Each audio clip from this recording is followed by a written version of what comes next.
সুনিতা তার মা শান্তির একমাত্র মেয়ে ছিল। শান্তিও অন্যান্য মায়েদের মতোই তার নিজের মেয়েকে সেই সংস্কারগুলোই শেখায় যা প্রত্যেক মাই শেখায়। সুনিতা মা, খুব তাড়াতাড়ি তোর বিয়ে হয়ে যাবে, আর বিয়ের পরে তুই বড় হয়ে যাবি। কিন্তু আমি তোকে বাড়ির সব কাজ শিখিয়েছি, তুই সমস্ত কাজ খুব ভালো করে জানিস। আর তাই যে যাই বলুক না কেন, কেউ যতই ভালোবাসুক না কেন, তুই নিজের সংস্কার ভুলে যাস না। আর সকালে সবার আগে উঠে স্নান করে পুজো করবি, আর তারপরে সবার জন্যে খাবার বানাস। কেউ যেন কখনো তোকে নিয়ে কোনো অভিযোগ না করে। মা, তুমি চিন্তা কেন করো? যখন আমি 13 বছরের ছিলাম তখন থেকে রোজ সকালে উঠে আমি খাবার বানাই, আর তার মধ্যেও তুমি কিছু না কিছু আমায় শেখাতেই থাকো। তাই তুমি একদম চিন্তা করো না, তোমাকে কোনোদিন আমার শ্বশুরবাড়ি থেকে কোনো অভিযোগ শুনতে হবে না। সুনিতা তার মাকে কথা দেয় যে শ্বশুরবাড়ি যাওয়ার পরে এবং অনেক ভালোবাসা পেলেও সে তার সংস্কার কখনোই ভুলবে না। আর এরমভাবেই প্রত্যেক দিন সকালবেলা সে সবার জন্য খাবার বানাবে। দেখতে দেখতেই খুবই তাড়াতাড়ি সুনিতার বিয়ে হয়ে যায়, আর সুনিতা তার শ্বশুর বাড়িতে আসে, যেখানে সে প্রথমবার ভাত রান্না করে। আরে ভালো হয়েছে, কাল রাতেই মা আমায় বলে দিয়েছেন রান্নাঘর কোথায় আর কোন জিনিস কোথায় রাখা আছে। যদি মা আমাকে কাল রাতে সব না বলতেন তাহলে আমি সকাল সকাল কি করে খাবার বানাতাম। আর এখনো কেউ ওঠেইনি, কি যে করি। এক কাজ করি, আমি নিতিনকে ঘুম থেকে ডাকি, তারপর ও সবাইকে তুলে দেবে। সুনিতা একদম সেই জিনিসগুলোই ফলো করে যেরকম তাকে শান্তি শিখিয়েছিল। সে তার প্রথম রান্নাঘরে সকাল 5টার সময় উঠেই সব কাজ শেষ করে নেয়, আর সবার জন্য খাওয়াটাও বানিয়ে নেয়। এবার সুনিতা নিতিনের কাছে যায় আর তাকে ঘুম থেকে তুলতে তুলতে বলে, নিতিন, সকাল 6:30 বেজে গেছে, কিন্তু কেউ এখনো তৈরি হয়নি, আর তুমিও ঘুমাচ্ছ। প্লিজ গিয়ে সবাইকে তুলে দাও না। আমি সবার জন্যে জলখাবার তৈরি করে দিয়েছি। যদি সবাই ঘুমাতে থাকে তাহলে খাবার ঠান্ডা হয়ে যাবে। আরে সুনিতা, এত তাড়াতাড়ি খাবার বানানোর কি ছিল? আমরা সবাই 8টার সময় উঠি। কিন্তু আমার সকালে তাড়াতাড়ি খাবার বানানোর অভ্যেস, তুমি প্লিজ উঠে যাও না। আর এমনিও আমি শুনেছি যে তোমরা সবাই অফিসের জন্য লেট হয়ে যাও। এবার উঠে পড়ো, নয়তো লেট হয়ে যাবে। আর আমি মায়ের কাছে যেতে পারবো না, তুমি গিয়ে ওনাকে তুলে দাও। যদি আমি যাই তাহলে লোকজন না জানি কি কি কথা বলবে। আচ্ছা ঠিক আছে, আমি যাচ্ছি, তুমি তোমাকে শান্তিতে ঘুমোতেও দেবে না। নিতিন প্রচণ্ড বিরক্ত হয়ে গিয়ে নিজের মায়ের ঘরে যায় আর তাকে ঘুম থেকে তোলে। এতক্ষণ ধরে দরজা পেটার আওয়াজ শুনে আশারও ঘুম ভেঙে যায়, আর সে দরজা খুলেই নিজের ছেলের উপর চিৎকার করে ওঠে। আরে নিতিন, কি হয়েছে তোর? এত সকাল সকাল দরজায় কেন ধাক্কা দিচ্ছিস? তুই তো 11টায় বেরোস না।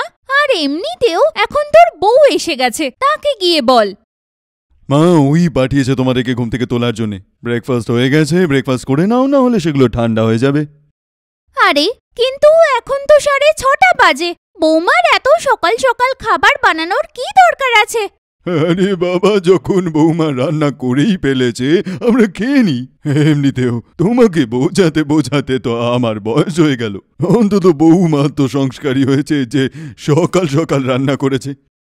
হ্যাঁ, তোমার তো ভালোই লাগবে। আমাদের সবার ঘুম খারাপ হলো, এতে তো বৌমাকে তুমি শাবাশই দেবে না। কিন্তু আমি সকালে তাড়াতাড়ি উঠি না, আমি এত সকালে জলখাবার খাবো না। ওর সকাল সকাল খাবার বানানোর অভ্যেস থাকলে ও বানাক, কিন্তু আমার থেকে আশা রেখো না। তোমাকে নিয়ে কিছু আশা করাও ভুল। বাবা তুই যা, আর বৌমাকে বল যে আমি ফ্রেশ হয়ে আসছি খেতে। এমনিতেও আজ বৌমার প্রথম রান্নাঘর। তোমরা ঘুমো, আমি গেলাম খেতে। বিনোদ এটা বলেই ফ্রেশ হওয়ার জন্য চলে যায় আর বাইরে খাবারের জন্য চলে আসে। খাবারের গন্ধটা এত সুন্দর আসে যে আশাও নিজেকে আটকাতে পারে না, আর ও খাওয়ার জন্য চলে আসে।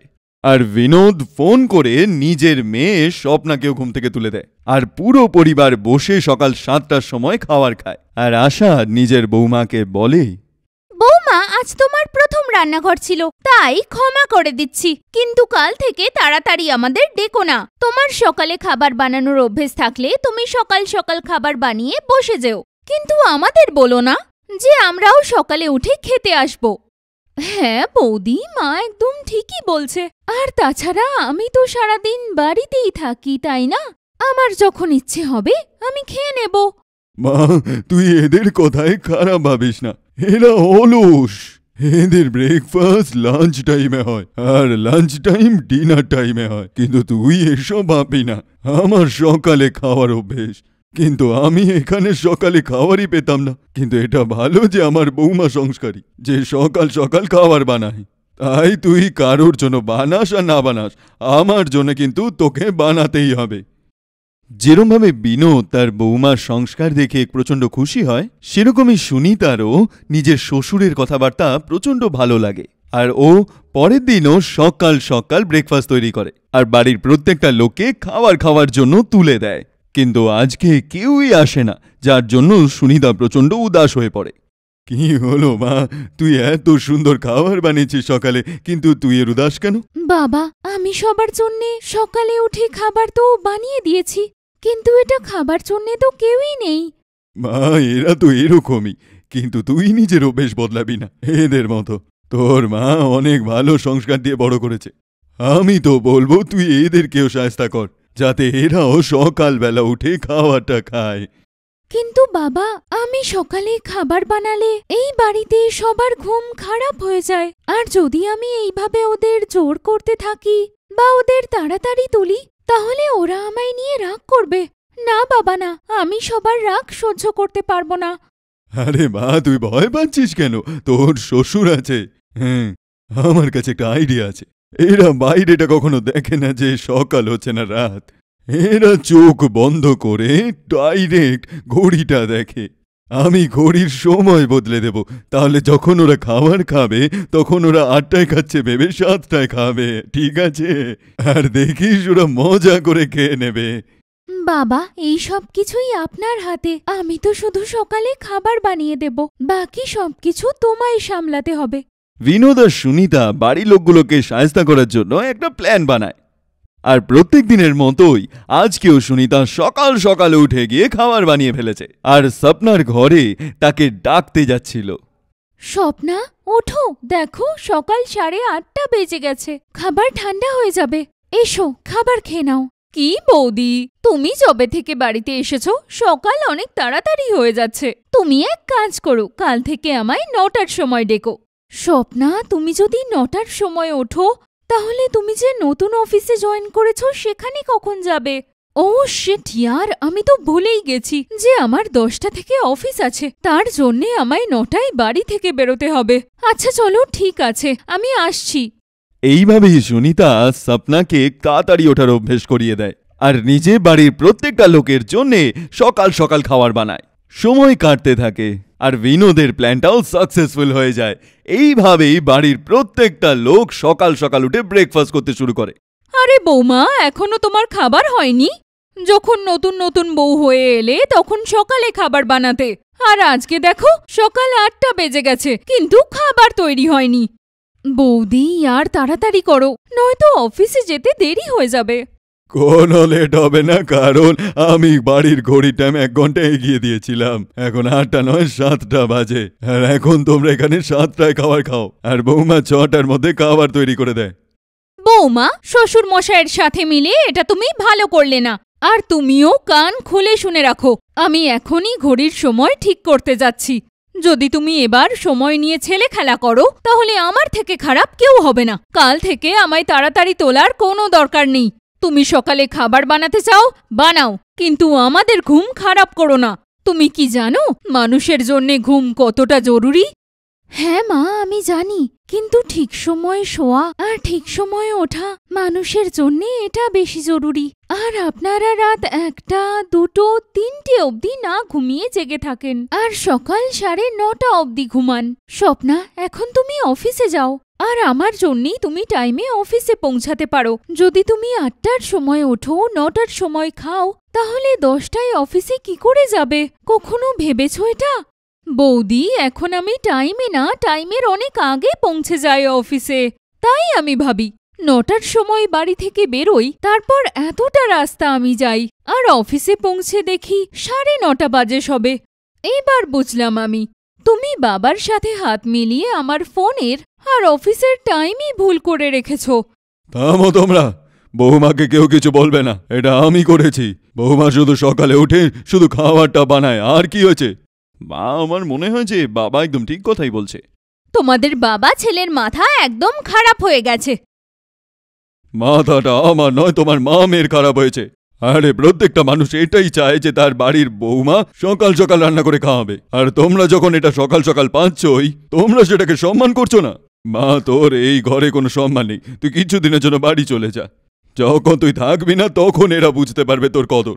বিনোদ তার বৌমার মুড ঠিক করার জন্য সুনিতাকে কিছুদিনের জন্য তার মায়ের বাড়িতে পাঠিয়ে দেয়। সুনিতার চলে যাওয়ার পরই সকাল 6টার সময় সবার চোখ খুলে যায়, আর ওদের সবার খিদে পেট চলতে থাকে। 7টা অবধি ওরা কোনো খাবার পায় না, তাই স্বপ্না আর আশা নিজেরাই রান্নাঘরে গিয়ে সকাল সকাল রান্না করে আর খায়। এইটা দেখে বিনোদ তার বউ এবং মেয়েকে বলে, আরে এটা কি, তোমরা মা মেয়ে তো 10টায় ওঠো, তো আজকে 6টার সময় উঠে 7টার মধ্যে খাবার বানিয়ে খাচ্ছ? তোমাদের তো সকাল সকাল খাবার বানানো পছন্দ নয়। কে বলেছে যে আমি সকালে খাবার খেতে পছন্দ করি না? আরে আমিও চাই আমার বৌমা সকালে উঠে খাবার বানাক, কিন্তু দেখো না, তুমি ওকে বাপের বাড়ি পাঠিয়ে দিয়েছো, আর এখন বৌমার যাওয়ার পরে আমাকেই তো করতে হবে না এইসব। সুনিতার চলে যাওয়ার পরে আশা এটা বুঝতে পারে যে যতক্ষণ সুনিতা ঘরে ছিল ও ততক্ষণ প্রত্যেকটা বাড়ির লোকে কতটা ভালোবেসে গেছে। যার পরে আশা নিজে ফোন করে সুনিতাকে এখানে ডাকে, আর সুনিতার বাড়িতে আসার পরেই আরও একবার সকাল সকাল খাবার তৈরি হতে থাকে। আর এবার কারোর, অর্থাৎ সুনিতার নিজের শাশুড়িরও সকাল সকাল খাওয়া নিয়ে কোনো কমপ্লেনই থাকে না। সুনিতা যখন তার ছোট মেয়ের জন্ম দিল, তার কিছুদিন পরেই তার স্বামী মারা যায়। তার স্বামী মারা যাওয়ার পর সুনিতা ছোটখাটো কিছু কাজ করে এবং 2 মেয়েকে মানুষ করতে লাগলো। তার ছোট মেয়ে করিশ্মা 14 বছর বয়স এবং বড় মেয়ের 16 বছর বয়স ছিল। তখন একটা অসুখে সে মারা যায়। তারপর থেকে 2 বোন ওই ঘরটাতে পুরোপুরি একলা হয়ে গেল। তাদের রোজগারের জন্য আর কেউ রইল না। তখন 2 বোনকে একে অপরের দেখাশোনা করতে হতো। করিশ্মা, এবার থেকে আমরা স্কুল যেতে পারবো না। এবার থেকে আমাদের বাইরে কাজ করেই দুবেলার খাবার জোগাড় করতে হবে। পাশের গায়ত্রী কাকি বলছিল জমিদার বাড়িতে 2 জন কাজের লোকের দরকার আছে, চল আমরা ওখানে কাজ করতে যাই। জ্যোতি তার ছোট বোন করিশ্মাকে নিয়ে জমিদার বাবুর ওখানে কাজের জন্য যায়। যদিও 2 বোনের বয়সটা খুবই অল্প ছিল, কিন্তু তাদের দুঃখের কথা ভেবে জমিদারের বউ তাদেরকে কাজে রেখে নেয়। করিশ্মা একদিন ঘর ঝাড়পোছ করার কাজ করছিল, তখনই জমিদারের ছেলে কেশবের নজর ওর উপর যায়। এই মেয়েটাকে তো হেভি সুন্দর দেখতে, এরকম সুন্দর মেয়ে আমি আর কখনো দেখিনি আগে। মনে হচ্ছে ওর সাথে আস্তে আস্তে কথা বলাটা আমাকে বাড়াতেই হবে। করিশ্মার দিকে জমিদারের ছেলের একটা কুনজর বরাবরই ছিল। ও খুব খারাপভাবেই ওর দিকে তাকিয়ে থাকত। একদিন জ্যোতি যখন ওইখানে কাজ করছিল, তখন ওকে একা দেখে কেশব ওর কাছে কথা বলতে যায়। কে ব্যাপার, আজকে তুমি এখানে একাই কাজ করছো? আজকে কি তোমার বোন তোমার সাথে কাজ করতে আসেনি নাকি? না তো, দিদি তো আমার সাথেই এসেছিল, ও নিচে কাজ করছে। কেন, আপনার কি কোনো দরকার ছিল? না না, আমার তোমার বোনের সঙ্গে নয়, আমার বরং তোমার কাছে কাজ আছে। হ্যাঁ বলুন। কেশব করিশ্মার সাথে খুব বাজেভাবে কথা বলা শুরু করে। করিশ্মার কথা শুনে খুবই ঘাবড়ে যায়, আর ও কাঁদতে কাঁদতে নিচে জ্যোতির কাছে দৌড়ে চলে আসে। কি হয়েছে তোর? তুই এভাবে কাঁদছিস কেন? দিদি, ওই ওই কেশব। কি কেশব, কি হয়েছে? করিশ্মা কাঁদতে কাঁদতে জ্যোতিকে সমস্ত কথা বলে, যেটা শুনে জ্যোতি প্রচণ্ড রেগে যায়। ওর এত বড় সাহস, ও তোর সাথে এইভাবে কথা বলেছে? চল আমার সাথে, দেখাচ্ছি ওর মজা। জ্যোতি প্রচণ্ড রেগে গিয়ে করিশ্মাকে নিয়ে কেশবের কাছে যায়। দেখুন, আপনি যেভাবে আমার বোনের সাথে কথা বলেছেন সেটা একদমই ঠিক না। এখনই আমার বোনের থেকে ক্ষমা চান। কি বললি? ক্ষমা চাইবো তাও আমি? তাও তোদের মতো 2 টাকার সস্তা মেয়েদের থেকে? নিজের ভাষাটাকে ঠিক করুন, না হলে এক্ষুনি। না হলে কি? না হলে কি? এক তো আমি তোকে এত ভালো অফার দিলাম, আর তুই আমার উপরেই চিৎকার চেঁচামেচি করছিস, হ্যাঁ? এইসবের পরেও কেশব ওদের সাথে অসভ্যতামো করতে থাকে। জ্যোতি ওর অসভ্যতামোটা নিতে পারে না, আর তাই জন্যই রেগে গিয়ে ওর গালে কষিয়ে একটা চড় মেরে দেয়। তোমাদের এত সাহস তোমরা আমাকে চড় মারো? তোমাদের জায়গা আমি তোমাদেরকে এক্ষুনি দেখিয়ে দেবো। দুজনেই এখান থেকে এক্ষুনি বেরিয়ে যাও। কেশবের চিৎকার শুনে ওর মাও ওইখানটায় চলে আসে। কেশব ওর মাকে ওই দুটো মেয়ের ব্যাপারে উল্টোপাল্টা বলে ওই দুজনকে কাজের থেকে সরিয়ে দেয়। দিদি, আমাদের টাকা উপার্জন করার যে একমাত্র রাস্তাটা ছিল সেটাও আমাদের হাত থেকে চলে গেল। এবার কি কাজ করব আমরা? টাকা কিভাবে রোজগার করব? চিন্তা করিস না বোন, ভগবান যখন একটা রাস্তা বন্ধ করে তখন সামনে আরও 4টে রাস্তা খুলে দেয়। আমাদের ঠিক কিছু না কিছুর ব্যবস্থা হয়ে যাবে। যখন দুই বোন নিজেদের মধ্যে ঘরে বসে কথা বলছিল তখনই ওদের পাশের বাড়ির শান্তি কাকিমা ওদের ঘরে আসে। জ্যোতি, করিশ্মা, এই নে লুচি, আলুর তরকারি আর ক্ষীর গরম আছে, তাড়াতাড়ি খেয়ে নে। এত খাবার কাকিমা, আজকে কি কোনো স্পেশাল দিন? হ্যাঁ রে মা, আজকে আমার নাতির জন্মদিন, তাই আমি হালুইকারকে দিয়ে এই সব খাবার বানিয়েছি। আমি দিনের বেলা এসেছিলাম কিন্তু তোরা কেউ বাড়ি ছিলিস না, তাই আমি এখন এসছি খাবারগুলো দিতে। কিন্তু তোরা এত চিন্তিত কেন? কিছু হয়েছে নাকি রে? শান্তি কাকিমার জিজ্ঞেস করাতে জ্যোতি ওনাকে সব কথা বলে ফেলে। ওর বিরুদ্ধে প্রতিবাদ করে তোরা ঠিকই করেছিস মা, তা না হলে পরে হয়তো আরো বাড়াবাড়ি করত। তোরা কাজের চিন্তা করিস না। আমি যে হালুইকারকে দিয়ে নাতির জন্মদিনের খাবার বানিয়েছি, ওর 2জন রান্না করার লোক দরকার। আমি ওর সাথে তোদের ব্যাপারে কথা বলবো।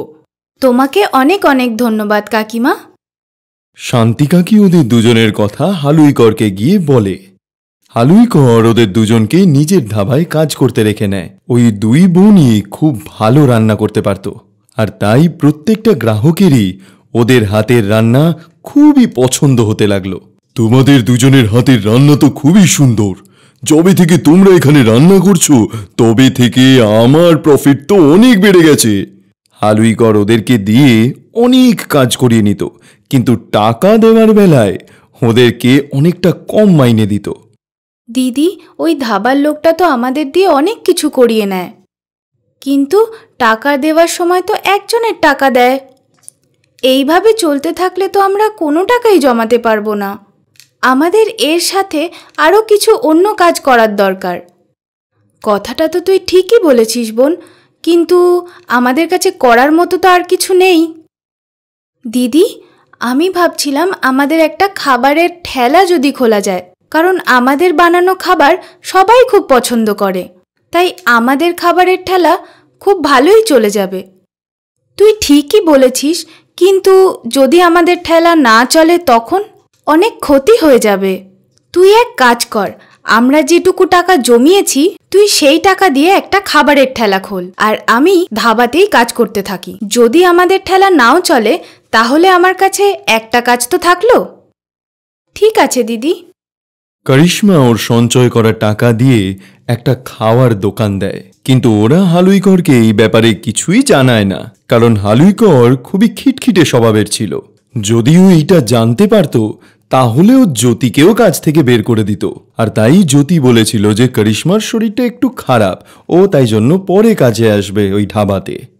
কাজের প্রথম দিনই করিশ্মার ওই খাবারের ঠেলায় প্রচুর লোকজন আসে এবং তাদের বিক্রিপাটটাও খুব ভালো হয়।